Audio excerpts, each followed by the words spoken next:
Monk fruit has become quite popular and well known in recent years as a healthy, sugar-free sweetener. But did you know that this substance, originally known as lo hong guo, has been used in traditional Chinese herbalism for over 800 years? Monk fruit is native to southern China, where it's been used for centuries, not just as a sweetener, but also for its serious health benefits. It was traditionally regarded as a top-tier lung tonic, and it was used to treat coughs, sore throats, lung congestion, and digestive disorders. Where did the names lo hong guo and monk fruit come from, though? The term lohan refers originally to the arhats, who are individuals in Buddhism that have achieved a high level of spiritual attainment and are free from the cycle of birth and rebirth. These are revered figures in Buddhism, and they embody spiritual achievement and wisdom.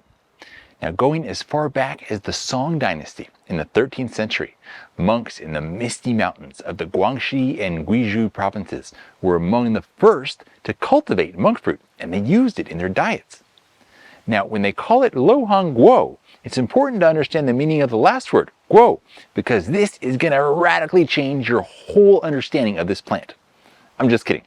Guo means fruit. So in English, we call it monk fruit. Meanwhile, the original name means elite, super advanced monk fruit.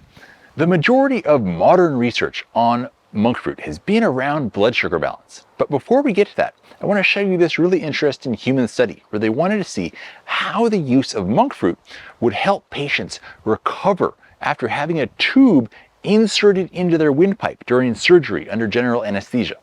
Now, typically, this kind of a tube can cause sore throats, hoarseness, and other kind of throat issues after the operation. In this study, it was a pretty good size. They had 102 people in the experimental group having the monk fruit and 101 in the control group. And in this control group, they were just having black tea instead of monk fruit.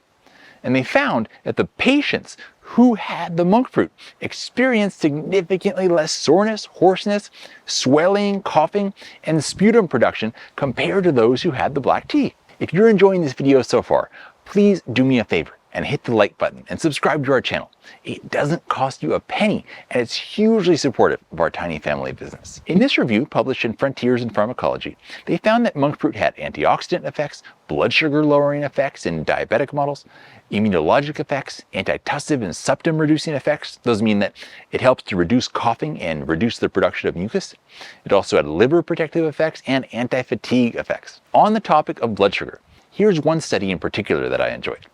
They took rats with type 2 diabetes and fed them a 40% magroside extract for 13 weeks. Magrosides are a type of triterpene. These are the sweet compounds in monk fruit. The rats showed an improved insulin response, healthier blood sugar levels, and they were able to prevent diabetic complications. I also briefly mentioned monk fruit's anti-fatigue effects. Now, what's going on there? Well, this is a little tricky for me, and I almost didn't want to mention it, but I still think it's worth sharing. So in my research on monk fruit, there's two studies that I've read about. One from Zhang et al. In 2017, and the other from Wang et al. In 1999. I've been able to find summaries of the study findings, but the Chinese publications of the studies are hidden behind paywalls, and I can't find them published anywhere in English. But basically what they found is that it improved the swimming time of mice. Now, how was this happening? They found that it was increasing activity of superoxide dismutase and glutathione peroxidase. It was helping to remove blood lactic acid, promote hemoglobin synthesis, and reduce the generation of blood lactic acid. So look, this sounds pretty amazing, but of course we have to take it with a bit of a grain of salt until there's some further research that we can actually read. There's just something I love about how monk fruit sneaks into people's lives as a healthy sugar-free sweetener, but also has the potential as a plant to do so much more than that. Let me know in the comments what your favorite monk fruit sweetened food or beverage is. I'm curious.